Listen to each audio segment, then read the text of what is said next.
major insights, and a preview of tonight's game right now. This is Brewers Warm-Up. Here's your host, Dominic Cotroneo.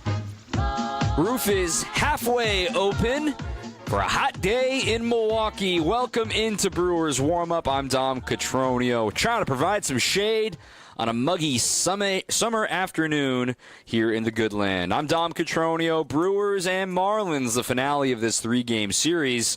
And, well, the Brewers are trying to avoid a sweep. It's the way baseball goes, right? You win 11 in a row. You have the best record in baseball. It does not matter. There are big leaguers in the other dugout. And quite frankly, we need to put some respect in the Marlins' name. They're only 3 games under 500. They're a young team that feels like they're finally seeing success and some light at the end of the tunnel from the end of this rebuild. They're third place in the NL East. They even have a chance to finish above 500 by season's end. And they can smell blood in the water trying to claim a sweep against a quality opponent in these Milwaukee Brewers. But standing in their way, Big Woo, Brandon Woodruff, back on the home mound today, making the start after 6 dominant innings against the Seattle Mariners back on Monday night.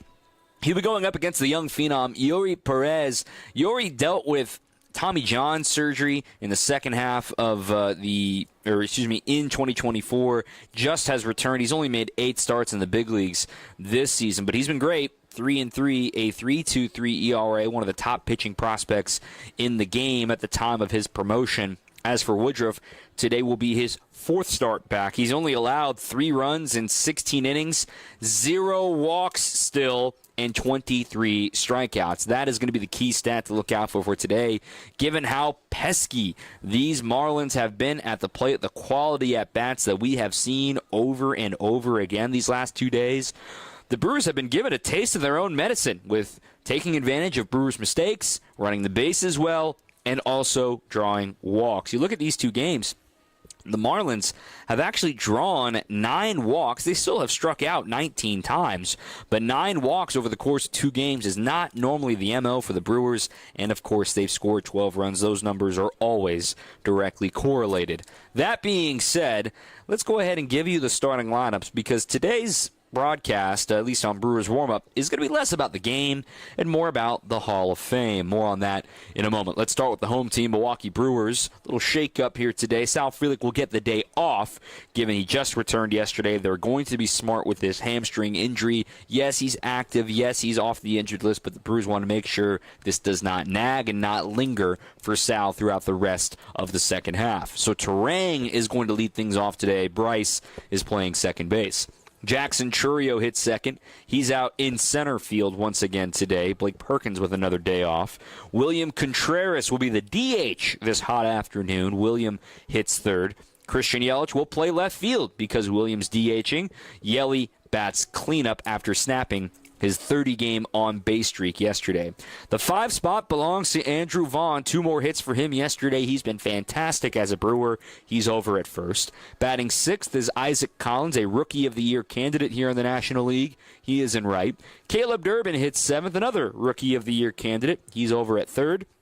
The 8th hitter is Joey Ortiz. He's going to be the shortstop once again. And rounding out the order for the crew will be Eric Haas getting the start behind the plate. This was the battery for Brandon Woodruff's first start in his return against these Marlins down at Lone Depot Park. Again for the crew, Terang, Chourio, Contreras, the top third. The middle has Yelich, Vaughn, and Collins. And the bottom has Durbin, Ortiz, and Haas. For the Marlins and Clayton McCullough, first-year manager. Again, they're 50-53 on the season. Xavier Edwards leads off again. The switch-hitting second baseman's had a good series. He's hitting .295 on the year. Batting second, Jesus Sanchez back in the lineup after having the day off yesterday against the lefty Quintana. Sanchez is in right. Agustin Ramirez, another homer yesterday. He is behind the plate today. He had only DH'd the first 2 contests. He hits third. Kyle Stowers, Rookie of the Year candidate, at least a year ago. He's no longer has Rookie of the Year candidacy, but he has had a fantastic year. 23 homers to lead the club. He's in left batting cleanup. The 5th hitter is Otto Lopez, slick fielding shortstop. The 6th spot is the first baseman today, Liam Hicks. We saw him catch on Friday night. Heriberto Hernandez, designated hitter, hard hitter. He hit his 4th homer of the year yesterday. He's batting 7th. Graham Pauley will be the 3rd baseman, hitting 8th. And finally, Dane Myers rounds out the order for Miami. He is the center fielder. One more time. Edwards, Sanchez, Ramirez, the top 3rd. The middle is Stowers, Lopez, and Hicks. And the bottom, Hernandez, Pauley, and Myers. One more time, the pitching matchup. For the Brewers, Brandon Woodruff, 2-0, a 1.65 ERA. For the Marlins, Eury Perez, 3-3, a 3.23 ERA. So let's put the game on the back burner. The guys on the On Deck show, Built by Menards, will tell you a little bit more about the game. Of course, you'll hear from the manager, Pat Murphy, a little bit later on. But right now, let's transport ourselves to Cooperstown and celebrate Hall of Fame weekend. Audio coming from some of the guys that got to share the newest members of the Baseball Hall of Fame clubhouse. We'll hear from Christian Yelich. We'll hear from Jason Lane. And, of course, we'll hear from Ricky Weeks talking about CC Sabathia, Ichiro, and Billy Wagner. And we'll hear from Wisconsin's own Tom Hamilton, this year's Ford C. Frick Award winner from Waterloo, Wisconsin. And plenty of great stories from his award speech last night in Cooperstown. All that to come next here on your home of the Brewers, 620 WTMJ.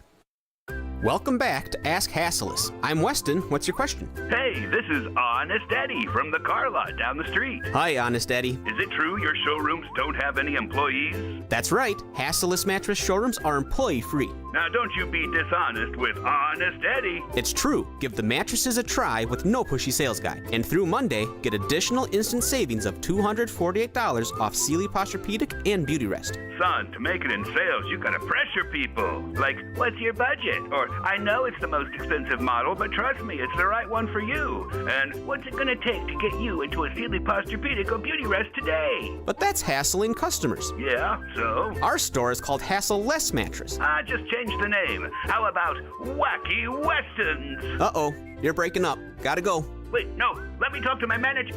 Hassle-Less Mattress, 100% Eddie free. Open 9 to 9. Find an employee-free showroom near you at hassleist.com. This change has leveled us up while being able to maintain the same quality of service that we've always provided, with no upfront fees and 1.9% real estate commission. We're proud to be part of the Century 21 family, so you can move fearlessly with the added confidence of top-of-the-line marketing for maximum home exposure. And that means more eyeballs and the real potential for the highest price for your home. This is Angela Calais with Century 21 Benefit Realty, benefit-realty.com, where you pay less for full service. Each office is independently owned and operated. With the ability to market luxury homes on a higher scale than ever before, Century 21 Benefit Realty has taken a huge step forward to tap into a global network of buyers. Maximum exposure to spotlight your unique home with our fine homes and estates marketing so you can sell it for the highest price. And with no upfront fees and 1.9% real estate commission, you win. This is Angela Calais with Century 21 Benefit Realty, benefit-realty.com, where you pay less for full service. Each office is independently owned and operated. Now, more of Brewers Warm Up on WTMJ.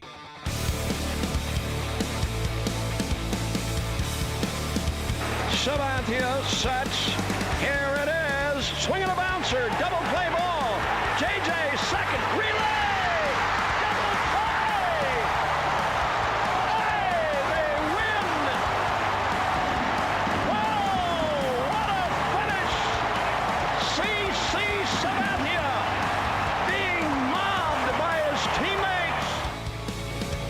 The late, great Bob Uecker.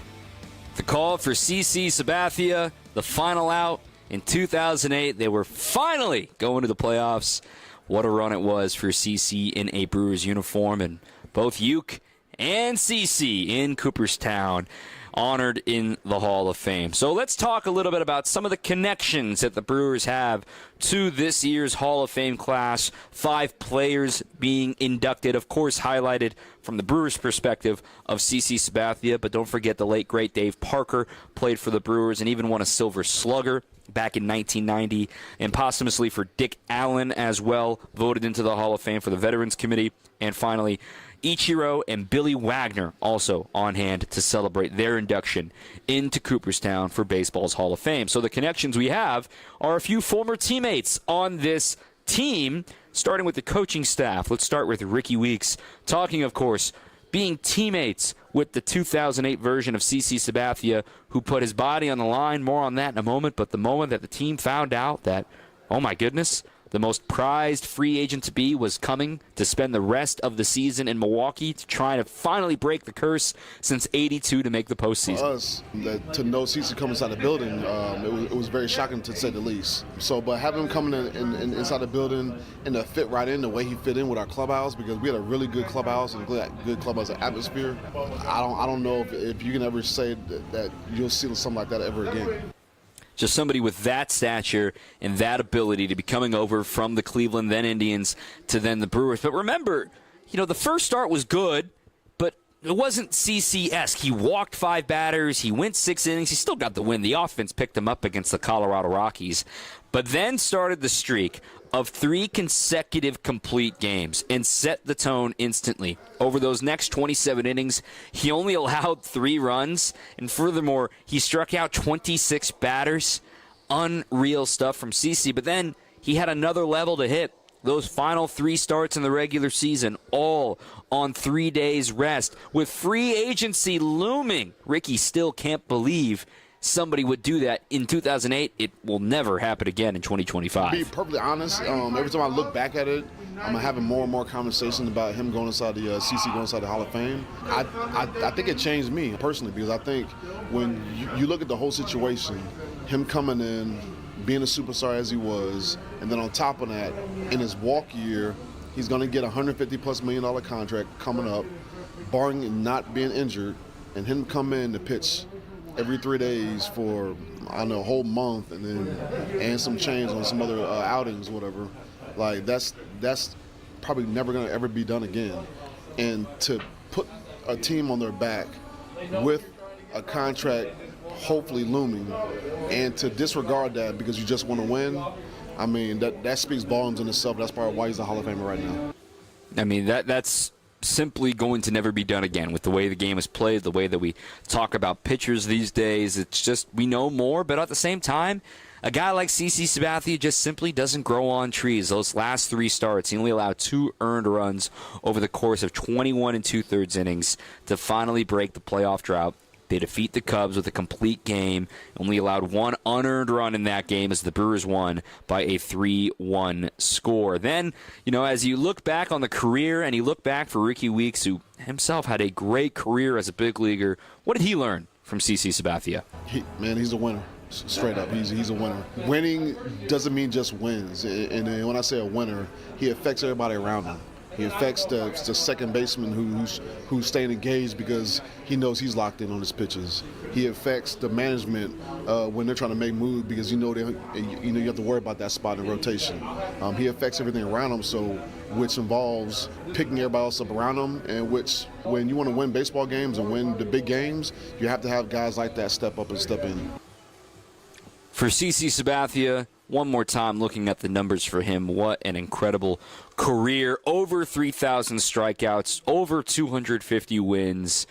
He won the Cy Young Award in 2007, the year before coming to these Milwaukee Brewers for the second half. And he still finished 5th in Cy Young voting for the National League, despite only appearing in 17 games that year. But he was 6th in MVP voting in National League that year because of what he did on the mound for the Brewers. And don't forget, he hit a homer too. He could swing it a little bit. So sticking with the coaching staff, what about Billy Wagner? Jason Lane was a rookie when Wagner was really starting to hit the peak of his powers with the Astros, and remembering what it was like to walk in and see Billy. I just remember him being such a leader and such a pro. He encouraged the younger guys, took time to talk to and get to know us younger guys, but just was such a presence. And back then, his velocity alone, just his presence at closing games out, you were just glad he was on your side.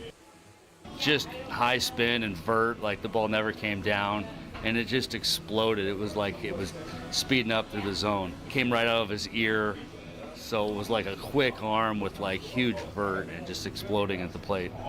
Yeah, Billy Wagner was one of one. You got to face him a little bit as a Philadelphia Philly, one of the best, in fact, the best strikeout per nine among relievers all time, 11.9 strikeouts per nine.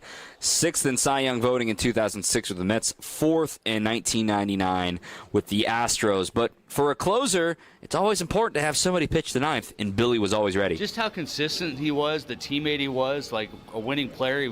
I don't ever remember him being down. He was available every time the team needed him. And he was so consistent. I think like when you see the other closers that are in and their numbers, like he's right there with them for sure.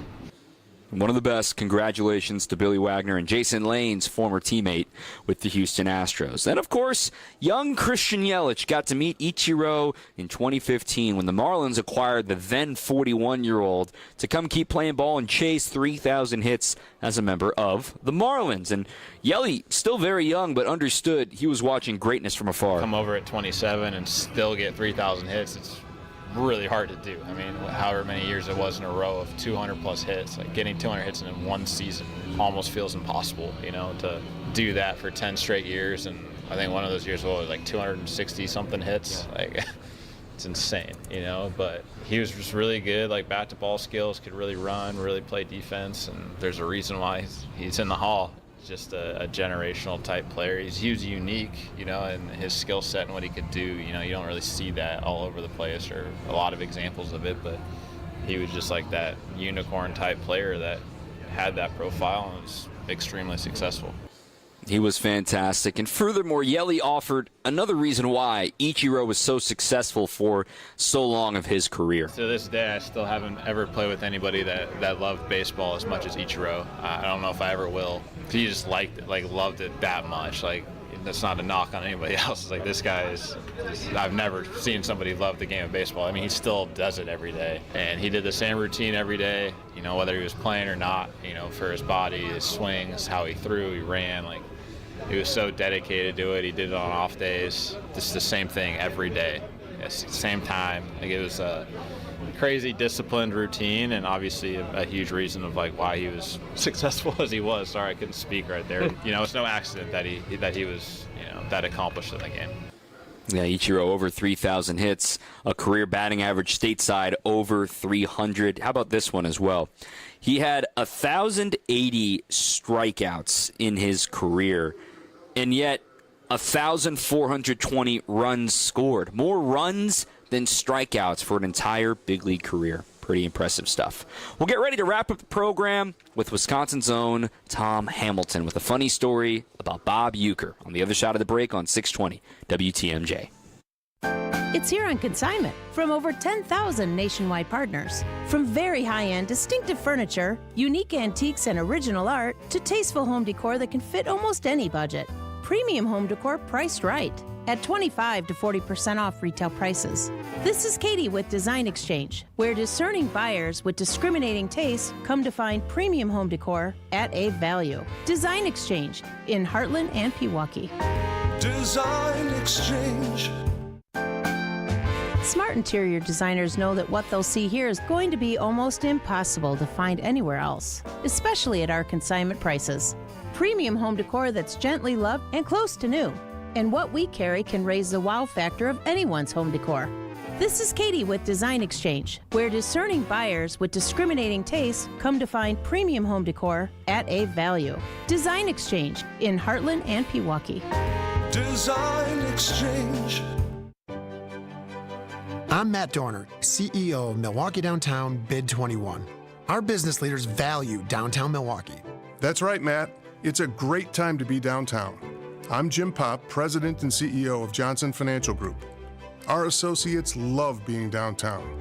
They love the energy, the activities, and the business opportunities that you'll only find here in downtown Milwaukee.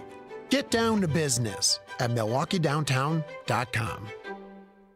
I'm WTMJ's Sandy Max. What makes senior living at Three Pillars so special? Let's hear from my friend Marilyn. I've been volunteering for over 30 years, so I got to know the community and loved it.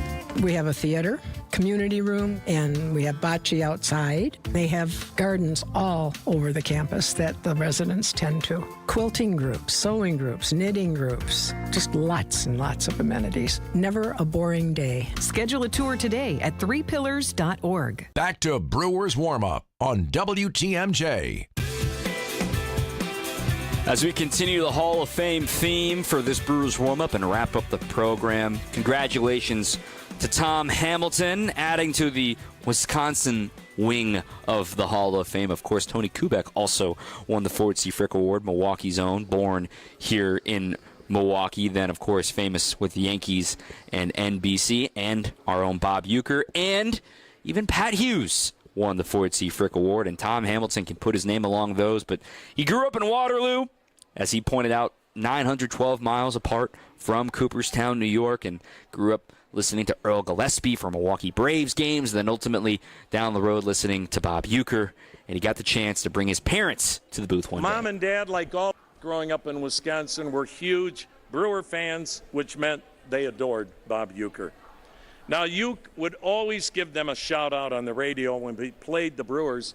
Back in the 90s, we were in the same division as Milwaukee, so there were a lot of times they got to hear their name on the radio thanks to Bob Uecker. Once I asked Bob, is it okay? Can I bring Mom and Dad up here? They would just love to meet you.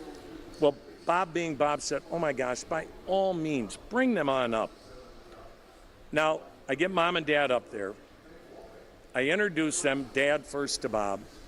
Dad, for the first and only time in his life, cannot speak. He cannot utter a word. Not Mom. Bob's saying some nice things about me, and then he tells my mom, I am so sorry that you can't listen to Tom do the Brewer games, and you're stuck listening to me. Mom doesn't hesitate. Bob, you know what? You take what you can get. To a Hall of Famer, congrats to Hammy and the Guardians. That's going to do it for my program today. On Deck Show coming up after the news. Here's Nazir Spencer. Thanks, Dom.